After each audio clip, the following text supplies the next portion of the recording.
여기 동계올림픽 경기장에서 압도적인 수준 차이를 보였던 한국인 선수들을 보며 놀라는 여성이 있는데요. 결국 한국까지 찾아간 그녀는 한국의 한 공원에서 한국 어린아이들을 보고 깜짝 놀라고 맙니다. 과연 한국에서 어떤 일을 겪었던 걸까요? 안녕하세요. 저는 캐나다 수도인 오타와에서 쇼트트랙 선수를 꿈꾸던 그레이스라고 합니다.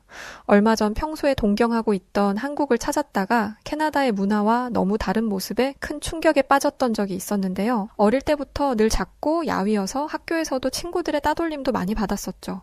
그 모습에 부모님은 저에게 운동을 시작해보기를 권했는데 그 운동이 바로 쇼트트랙이었어요. 그렇게 쇼트트랙이라는 운동을 배우기 시작했는데 제 스스로에게도 너무 놀랐던 게 제가 생각보다 쇼트트랙을 잘 했던 거예요. 코치님께서도 몸이 작고 날렵하다 보니 순간 스피드가 굉장히 빨라서 다른 사람보다 유리한 면이 많다고 하시더라고요. 그러면서 초반 스피드가 좋으니 후반에도 지속할 수 있는 체력만 잘 관리해서 끌어올린다면 좋은 선수로 성장할 수 있을 거라고 하셨죠.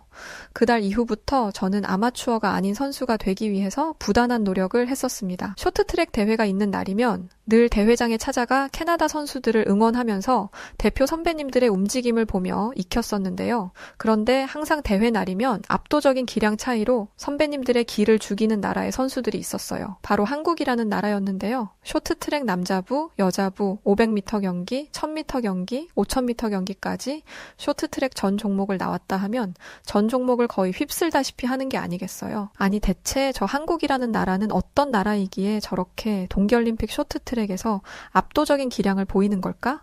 아마 이런 생각을 갖고 나서부터 한국이라는 나라에 대해 관심을 갖기 시작했던 것 같아요. 지금은 한국이란 나라를 거의 동경하다시피 하고 있고 심지어 이민까지도 고려하고 있을 정도인데요. 어느 날 운동을 마치고 집으로 돌아가는 길에 차량과 부딪히는 사고를 당하고 말았었어요. 제가 살던 캐나다는 사거리 도로에서도 언제든 좌회전을 할 수 있는데 아예 신호등 자체에 좌회전 표시가 되는 화살표가 존재하지도 않거든요. 그렇다 보니 주행 중에 좌측에 들어가야 하는 도로나 골목 등이 있다면 직진을 하던 차량들도 갑자기 좌회전을 해서 들어오는 경우가 많죠. 저는 갑자기 좌회전해서 들어오는 자동차에 놀라 그걸 피하려다 빙판길에 미끄러져 다리를 크게 다치고 말았었어요. 그런데 더 황당하고 짜증이 났던 건 분명 자신의 차량 때문에 제가 피하다 넘어져 걷지 못할 정도로 고통을 호소하고 있는데 그냥 못 본 척하고는 가버리는 거였어요. 일어나서 걸어보려 했지만 한쪽 다리에서 오는 통증이 너무 심해서 고통스러웠고 벽을 짚어가면서 겨우 집에 도착할 수 있었죠. 집을 가는 내내 많은 사람들과 마주쳐야 했지만 도움을 주려는 사람들도 단 한 사람도 없었어요. 부모님과 저는 캐나다의 한 병원에 찾아갔는데 혹시 그거 아시나요? 제가 사는 캐나다는 캐나다 의료비가 거의 나오지 않지만 의료 서비스가 정말 심각한 수준에 이를 정도로 악평이 자자한데요. 부모님과 병원에 도착하고 정말 몇 시간을 그대로 방치된 채 치료도 받지 못하고 기다려야 했는지 몰라요. 단지 기다리기만 하면 되는 거면 그나마 이해라도 하겠는데 긴 대기 시간 동안 제가 봐야 했던 건 매우 불친절한 의료 관계자의 모습이었어요. 환자가 한없이 대기하고 있음에도 캐나다 의료진들은 스낵 타임을 가졌고 흡연과 잡담 시간들이 얼마나 긴 건지 기다리면서 흡연하며 떠들고 노는 의사들을 몇 명이나 지나쳤는지 모를 정도였어요. 거의 7시간 정도 기다려야 했던 것 같았는데 오랜 시간의 기다림 끝에 만난 의사는 저에게 무릎 쪽에 반월상 연골 판파열이라는 진단을 내려줬었는데요. 반월상 연골은 무릎 관절면 사이에 있는데 평소 무릎 관절을 안정적으로 유지하고 충격을 흡수하는 쿠션 역할을 한다고 보면 된다더라고요. 워낙에 부드러운 조직이기 때문에 운동을 하다가 작은 충격에도 손상될 수 있는 곳이라고도 했었는데요. 또한 반월상 연골판이 손상돼 버리면 자연적인 치유가 어려운 조직이기 때문에 치료를 한다고 해도 파열 범위가 넓을 경우에는 호전되는 것조차 어려울 수 있다는 충격적인 이야기를 듣게 되었었습니다. 그런데 병원 의사분은 제 다리 상태가 생각보다 파열 범위가 넓어 약물이나 주사 치료로는 어렵고 수술적 치료가 필요하다고 이야기했었는데요. 하지만 제가 아까 말씀드렸다시피 캐나다의 의료 수준은 정말 세계에서도 정평이 날 만큼 수준이 낮기로 유명해요. 어느 정도냐면 캐나다 모 병원에서 환자를 의사들이 조리돌림하고 방치해서 죽게 만들었던 엽기적인 사건이 있을 정도인데 캐나다 사람들은 그게 익숙할 만큼 전혀 놀라워하지 않을 정도라고 생각하면 되는 수준이었어요. 부모님도 그런 그런 캐나다의 낮은 의료 수준을 알았기 때문에 머뭇거리시다가 그래도 쇼트트랙 운동을 계속하려면 수술을 받는 게 좋지 않겠냐면서 저에게 수술 받기를 권했었는데요. 그때 캐나다 의사가 제가 쇼트트랙 운동선수라는 말을 듣더니 수술을 하건 안 하건 앞으로 운동은 못할 거라면서 알아서 판단하라는 제스처를 취하더라고요. 쇼트트랙을 더 이상 못한다는 소리도 너무 충격적이라 황당했는데 캐나다의 신경질적인 태도를 보게 되니까 더 화가 나더라고요. 저는 수술을 거부하고 그냥 나와버렸는데요. 어차피 수술을 받아야 한다면 저희 캐나다가 아닌 한국에서 받으려고 했기 때문이었어요. 동계올림픽에서 압도적인 실력으로 동계올림픽 쇼트트랙을 휩쓸던 한국의 인상적인 모습에 이것저것 살펴보다가 한국의 의료 수준 시스템이 전 세계에서도 손에 꼽힐 만큼 유명하다는 글을 봤던 적이 있었기 때문이었어요. 부모님께 이 이야기를 했더니 부모님은 자신들은 한국에 대해서 잘 모른다면서 아시아 3대 국가들 중에 가장 작은 나라 아니니 하고 물으시더라고요. 그러시더니 차라리 일본을 가서 치료를 받는 게 어떻겠냐고 말씀하더라고요. 솔직히 이야기하면 저도 한국을 잘 몰랐다가 올림픽 경기에서 한국이 워낙에 따라갈 수 없는 기량 차이를 보여서 눈여겨본 게 다였을 뿐 사실 저도 잘 모르는 국가기도 했었어요. 그러다 보니 호기롭게 부모님께 말씀은 드렸지만 저 스스로도 내심 걱정이 되더라고요. 하지만 그렇다고 일본을 가고 싶지는 않았는데요. 올림픽 경기에서 본 일본이라는 나라의 선수들은 결승은 고사하고 예선 본선에서 줄줄이 떨어지기만 했지 시선을 사로잡을 만큼 임팩트 있는 모습을 보지 못했었기 때문이었어요. 아무래도 쇼트트랙을 모두 석권해버리는 한국이 건강적인 몸 관리가 잘 되기 때문에 좋은 성적을 거두고 있는 게 아닐까 싶기도 했었기 때문에 걱정은 되었지만 저는 한국행을 결정하게 되었죠. 간단한 물리치료를 하고 다리를 움직이지 않게 고정해서 약간의 통증은 있었지만 목발을 하고 움직일 수는 있었는데요. 한국에 갈 준비를 하면서도 목발 신세로 전락한 저의 이런 상황이 너무 한탄스럽더라고요. 도착한 한국의 공항은 정말 규모가 웅장했었는데요. 저는 곧바로 병원으로 가야 했기에 목발을 짚고 천천히 공항 로비까지 걸어 나와 안내 데스크로 향했어요. 그곳에서 병원으로 갈 차편을 어떻게 해야 되냐고 물어봤었는데요. 한국 공항 직원분은 저의 다리를 보시더니 혹시 걷는 게 불편하신 거 아니세요? 라고 물으시더니 어디론가 전화를 걸기 시작했었어요. 그러시고는 안쪽으로 들어와 잠시 앉으시라고 하더라고요. 그러면서 혹시 여행자 보험은 가입하셨는지 물어보시면서 이것저것 엄청 친절하게 챙겨주시기 시작하셨었는데요. 얼마 뒤 저는 정말 눈을 의심할 수밖에 없었습니다. 공항 직원의 친절한 안내로 공항 밖을 나갔는데 아니 웬 승합차 한 대가 저를 기다리고 있는 게 아니겠어요? 승합차에서 저를 기다리고 있던 직원분들은 차량에서 휠체어를 꺼내어 보여주시고는 목발을 사용하지 말고 휠체어를 타고 다니시면 된다고 하는 거예요. 순간 저는 이거 내가 몸이 불편한 걸 보고는 어쩔 수 없이 이용하게끔 장사를 하는 게 아닌가 하는 의심을 갖게 되기 시작했었어요. 그래서 저는 목발로 하고 다녀도 충분하고 병원만 어떻게 가는지 알려주면 그뿐이지. 저에게 왜 이런 장사를 하려고 하는 거냐며 따져 물었는데요. 저의 그런 모습을 보던 공항 직원분은 제가 갑자기 목소리를 높이자 놀라셨는지 당황한 표정을 하면서 이렇게 이야기하는 거예요. 몸이 불편하고 걷는 게 힘들어 보이셔서 자신이 서울재단에서 운영하는 다누림 시스템을 신청했다고 했었는데요. 지금 시범 운영을 하고 있어서 무료로 이용할 수 있는 거라면서 여기 보이는 승합차가 병원까지 가는데 도움을 줄 거라고 하더라고요. 또한 휠체어를 한국에 있는 동안 이용하는 것도 모두 무료라면서 오해하지 말라는 말씀을 하셨었어요. 그 말이 저에게는 사실 너무 충격적일 수밖에 없었는데요. 아니 어떻게 처음 보는 외국인인 저에게 한국이라는 나라는 무료로 이런 시스템을 제공한다는 건지 대체 이해가 안 가더라고요. 속으로 한국이 이렇게나 잘 사는 나라였었나 싶었을 정도였어요. 여하튼 저는 그런 한국의 놀라운 편의 시스템에 정말 너무 편하게 병원까지 갈 수 있었어요. 지나고 나니 괜히 그 공항 직원분께도 언성을 높여 죄송하다는 생각이 들더라고요. 불편한 저를 위해서 단지 친절을 베풀었던 건데 제가 오해를 하는 바람에 큰 소리를 냈었으니 말이죠. 그렇게 한국의 병원으로 가기 위해 제가 탄 차량은 한국의 고속도로 위를 달리기 시작했었는데요. 그런데 저는 한국의 너무 이색적인 고속도로 모습에 당황하기 시작했었어요. 왜냐하면 고속도로에 오토바이가 한 대도 보이지 않았기 때문이었는데요. 그래서 운전해주시는 한국인 분께 도로에 어떻게 오토바이가 한 대도 보이지 않는 거냐면서 물어봤었는데요. 한국인 운전기사분은 제 말을 듣고는 약간 눈썹을 실룩이며 저게 대체 무슨 소리지 하는 표정을 지으시더라고요. 그 모습에 영어를 할 줄 모르시는 건가 싶었는데 그런 생각이 들기가 무섭게 유창한 영어를 하시면서 말씀을 하셨는데요. 한국에서는 오토바이를 타고 고속도로에 올라오면 안 된다고 하더라고요. 이유는 안전 때문이라고 했는데 보통 사고가 한번 발생하면 사고 충격을 흡수할 만한 어떠한 요소도 없기 때문에 작은 충격에도 큰 사고로 이어질 수 있고 치명적이어서 한국에서는 법적으로 오토바이가 고속도로를 달릴 수 없도록 규정되어 있다고 했었어요. 저희 캐나다에서는 사실 그런 거 없거든요. 고속도로에서 오토바이가 얼마든지 다닐 수 있는데 사실 과속하는 캐나다 사람들이 거의 없기 때문에 사고가 많지 않아서예요. 그럼 캐나다 운전 의식이 좋아서냐고요? 아마 운전 의식이라기보다 엄청난 과태료 때문인데요.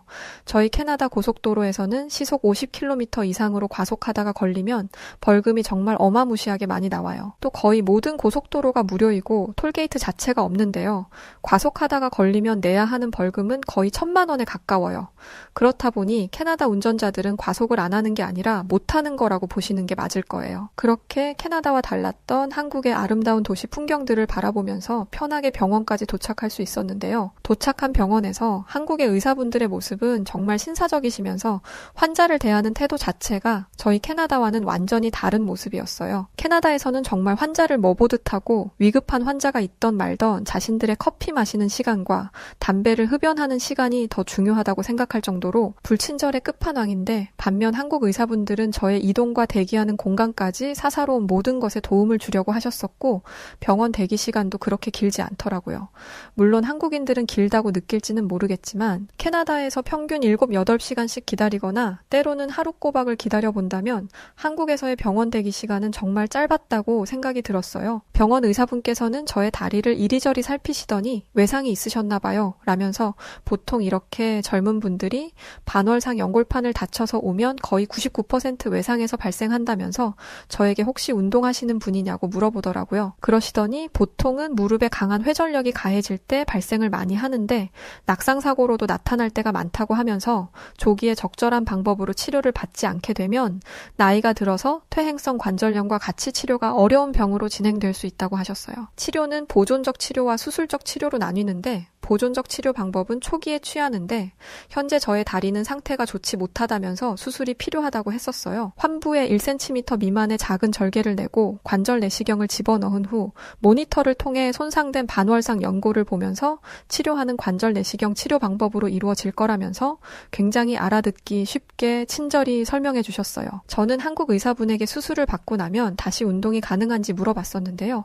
한국 의사분께서는 올바른 방법으로 완벽하게 수술을 마치면 수술 이후 짧게는 4개월에서 6개월 정도가 지나서 무릎의 붓기가 사라지고 정상적인 관절 운동이 가능해진다면 가볍게 조깅 정도의 운동을 시작할 수 있고 꾸준한 재활을 병행하면서 관리한다면 추후에는 점진적으로 운동이 가능해질 수 있다고 이야기해 주셨었어요. 그러면서 하지만 한번 다쳤기 때문에 언제든 재발할 수 있는 위험도 있는 거라서 되도록이면 심한 운동은 자제하는 게 좋고 오랜 시간 재활 기간을 가지며 서서히 운동량을 끌어올려야 예전과 같은 컨디션이 될 수 있을 거라고 해주셨었어요. 그 말씀에 그래도 아예 불가능하지는 않다는 이야기다 보니까 신락 같은 희망이 생기더라고요.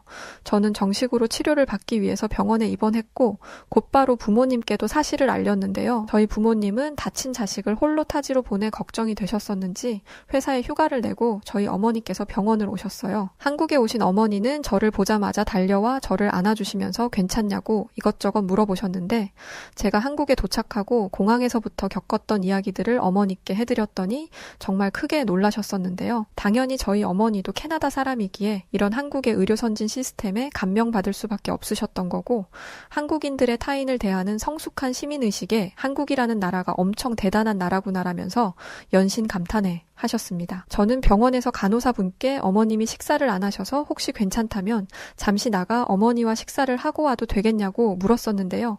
간호사분께서는 너무 멀리 가시면 안 되고 금방 오셔야 한다고 하시면서 다녀오라고 하더라고요. 그렇게 저는 휠체어를 타고 병원 1층 로비로 내려갔는데요. 내려가 밖을 보니 해가 저물어서 날이 어둑해지고 있었어요. 시계를 보니 저녁 7시가 조금 넘은 시간이었는데 얼마 뒤 저와 어머니는 정말 너무 놀라 입을 다물지 못했었어요. 바로 병원 옆 공원에서 뛰어놀던 한국의 어린 아이들 때문이었는데 해가 저물어 날이 컴컴해지고 있는데도 아이들은 아무렇지 않게 공원 놀이터에서 신나게 놀고 있었던 거예요. 저와 어머니는 이걸 어떻게 하면 좋겠냐고 경찰에 신고를 해야 하는 게 맞는 건지 어쩔 줄 몰라 하고 있었어요. 그러면서도 곧 있으면 아이들의 부모님으로 보이는 사람들이 오겠지 하고는 아이들에게서 눈을 떼지 못하고 있었는데요. 아무리 시간이 지나도 아이들의 부모님으로 보이는 사람들은 나타나지 않았고 안 되겠다 싶어서 인터넷으로 한국의 경찰 연락처를 찾아서 전화를 했었거든요. 경찰에게 저희는 아이들이 이 늦은 시간에 공원 안에서 큰 위험에 처해 있다며 빨리 아이들을 구해달라고 이야기했던 거였죠. 당연히 영어로 이야기를 해서 한국인 경찰분들이 알아들으실 수 있을까 걱정도 했었지만 한국인 분들은 누굴 만나도 영어들을 굉장히 유창하게 잘 하시더라고요. 얼마 뒤 경찰차가 공원에 진입했고 한국 경찰분들은 휠체어를 타고 어머니와 함께 있던 저희에게 다가왔는데요. 저희에게 어떤 상황이냐면서 이것저것 물어보셨는데 저희가 자초지종을 경찰분에게 설명했더니 한국인 경찰분께서는 엄청 당황해하시기 시작하는 거예요. 그러더니 공원에서 놀고 있는 아이들을 바라보시더니 한국에는 이 시간에 아이들이 공원에서 친구들과 놀아도 전혀 문제되지 않는다는 놀라운 이야기를 해주셨었는데요. 사실 저희가 이렇게 경찰까지 불렀던 이유가 있었어요. 저희가 지내는 캐나다에서는 12세 미만의 어린아이들이 보호자도 없이 공공장소에 있는 걸 보게 되면 해당 부모님들은 아동 방임죄로 처벌을 받을 수 있거든요. 심각한 경우에는 부모들이 체포되어 감옥에 가거나 양육권을 박탈당하는 경우도 있어요. 캐나다에서는 부모가 12세 미만의 아이들과 항상 함께 해야 하는 의무가 필연적으로 깔려 있고 오전 12시부터 오전 6시 사이에 아이들이 부모 없이 공공장소에서 단순 휴식을 취하고 있어도 저희 캐나다에선 법에 위배됩니다. 보통 캐나다 사회 전반적으로 매우 잘 지켜지고 있기도 하고 이 관련 법에 반하는 행동이나 장면들을 보게 되면 바로 신고하는 의식도 캐나다에선 매우 투철한 편이거든요. 이건 저희 캐나다만 그런 게 아니라 미국도 마찬가지인데요. 미국의 주마다 규정하는 연령이 다를 뿐 같은 맥락의 법을 가지고 있어요. 뿐만 아니라 지금과 같은 공공장소가 아닌 본인의 집에 부모 없이 혼자 있는 것도 법에 위배될 정도로 아동 방임죄는 크거든요. 그런데 이렇게 해가 저문 시간에도 보호자가 없이 아이들이 공원에서 시간을 보내고 있는 모습을 저희 눈으로 보게 되었으니 저희 입장에서는 너무 기가 막힐 일이었던 거죠. 한국 경찰분께서는 한국은 전 세계에서도 치안이 가장 안전한 나라이고 이렇게 아이들이 친구들과 함께 공원에서 숨바꼭질도 하고 놀이기구도 타는 모습은 너무나 평범한 모습이라면서 문화적인 오해로 경찰에 신고하신 것 같은데 그럼에도 이렇게 타지의 아이들을 보고 걱정되는 마음으로 주저없이 저희 경찰들을 불러주셔서 진심으로 고맙다면서 인사까지 해주시더라고요. 아마 캐나다 경찰분들이었다면 기껏 신고받고 나왔는데 이렇게 허탕을 치면 대번에 화를 내기 마련인데 오히려 저희에게 감사하다며 인사를 하는 모습을 보니 대체 한국 분들의 이런 시민의식은 어디서 나오는 것일까? 궁금증이 생길 만큼 성숙한 한국 분들의 따뜻한 마음에 어머니와 저는 존경심까지 들었어요. 그런 웃지 못할 해프닝을 겪고 어머니와 저는 병원 바로 옆에 있던 식당에 들어가게 되었는데요. 저희는 식당에 들어가 한국어로 써있는 메뉴를 읽을 수 없어서 그냥 추천해 주시는 음식으로 달라며 주문을 했었어요. 그런데 그렇게 저희 앞에 나온 음식을 보고 저와 어머니는 말문이 막힌 채 정말 황당해 했었는데요. 저희 앞에 나온 음식은 빨간 국물에 스팸이 잔뜩 들어간 스프였기 때문이었어요. 저희 캐나다에서는 스팸이나 소시지 같은 재료들은 굉장히 질이 낮은 음식이라는 인식이 강한데요. 그런데 이런 스팸과 소시지를 잔뜩 넣은 국물에 음식을 눈앞에서 마주하게 되었으니 어머니와 저는 당황할 수밖에 없었죠. 도저히 손이 가지 않는 비주얼이었고 심지어 어머니는 그냥 식당을 나가자는 말까지 하더라고요. 주변을 보니 많은 한국인 분들은 그 음식을 엄청 맛있게 먹고 있었는데요. 심지어 땀까지 뻘뻘 흘리는 분들도 있었어요. 저처럼 환자복을 입은 분들도 몇몇 보이더라고요. 어머니에게 내가 먼저 먹어보겠다면서 소세지는 건들지 못하겠고 국물만 수저로 떠먹어 봤었는데요. 국물이 입에 들어가자마자 달콤하면서 매콤하면서 짭짤하기까지 정말 너무 맛있더라고요.